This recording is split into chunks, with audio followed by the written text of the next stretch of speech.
Blessed and happy Wednesday to all of you, my dear friends, my dear brothers and sisters, my dear good people of God, faithful followers of the Daily Gospel Reflection with Father Jack, my dear kababayans. Today is May 14, 2025, and today is Wednesday within the fourth week of Easter year C. Today's Gospel is from the beautiful and the wonderful account of the Gospel of John, chapter 12, verses 44 to 50. Our Gospel for today speaks about pairs of opposites. These are the conflicts of opposites in John's Gospel. What are they? It speaks about light against darkness, keeping against rejecting, believing against disbelieving. These themes of opposites are also our struggles in our everyday life, right? Why struggles? Because instead of choosing the light, we live in the shadow of darkness. Instead of believing, we reject the Lord. Instead of welcoming the Lord, we sometimes neglect Him or delete Him in our daily activities. The Gospel for today says, I have come as light into the world so that everyone who believes should not remain in darkness. Friends, we are challenged today to avoid the darkness of unbelief. We are avoid to reject darkness, to abandon darkness and choose to live in light. We are challenged to embrace the Lord, keep believing on Him even if we could not understand the mysteries of our faith. Remain in the light, love the light, draw towards the Lord.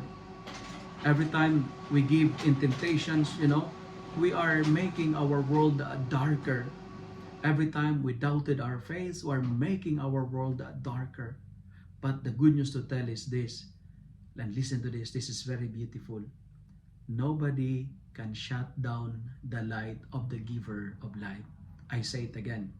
Nobody can shut down the light of the giver of light, because there is no darkness in Jesus.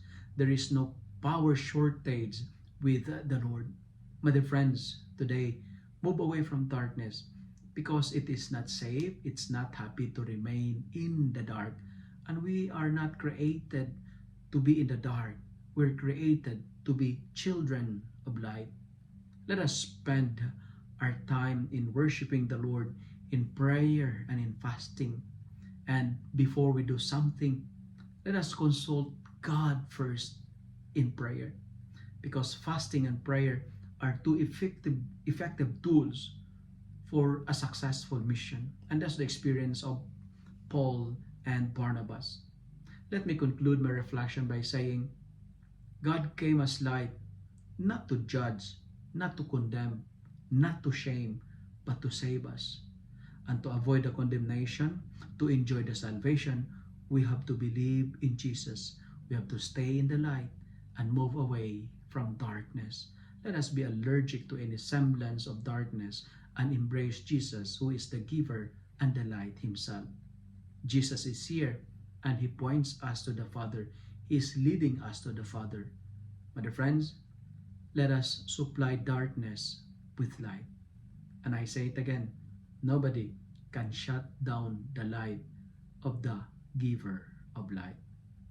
If you love and like this reflection, kindly share it with your friends, share it with your family, make the Word of God viral so that many will be blessed. Amen.